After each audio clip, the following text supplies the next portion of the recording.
What we want to focus on are the three primary areas where people tend to get hurt when they get involved with swimming. Number one, overuse injuries. We think about frequency, intensity, and time.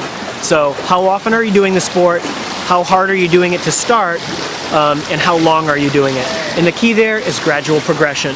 Whether you're an expert or a master's athlete or just someone who hasn't swam all winter long and you're getting started to swim at the Cove again, you want to take those things into consideration. The second thing that we want to think about in terms of preventing injury is proper mechanics. Going through some stroke mechanics before you get into the higher intensity aerobic training prepares the shoulders, never mind the energy systems in the body, for the work ahead. One of the reasons that I really like to start with the single arm stuff, John, is it gets your body in balance. People swim harder than they need to, and that's one of the reasons people get hurt with the sport. This time we're going to breathe on the right, pull with the left, opposite side. So it's really going to now focus on rotation. Can you keep your long core, shoulders staying where they need to be, nice light propulsion, gliding through the water. Head spine line, long and strong, okay? And then the third thing that's so important for people that are just starting out with their summer swimming program or they're upping the ante would be proper warm-up and cool-down. And proper warm-up and cool-down are going to cover the issues of flexibility, stability, and strength training. So the key there is when you're getting started with your routine, it should be a dynamic warm-up.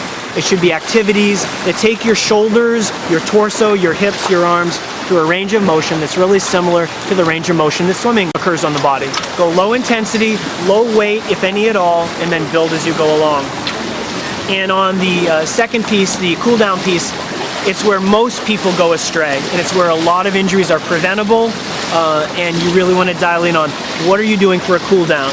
So number one, be sure that at whatever level you're at, you're finishing in the water at the lowest possible pace that you've gone throughout your entire workout, and that those muscles start to cool down and that neurological stimulation starts to back off.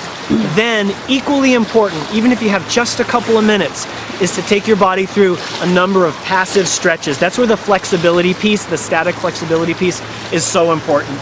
General chest openers, arm into wall, some of the ones we've done, any type of hanging activity, varied hands position, even if your feet are on the ground but there's a device that you can hang from to stretch out your pecs and your lats is super important, and a horizontal hang is also equally appropriate.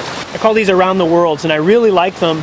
And what you do is you get to strengthen the posterior muscles of the body.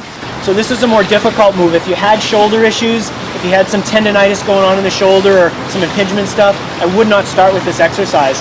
And then finally, if you do have access to some equipment, the physio ball to do some basic chest openers, some basic back bending, and some static stretches that release the stress that you got in the activity.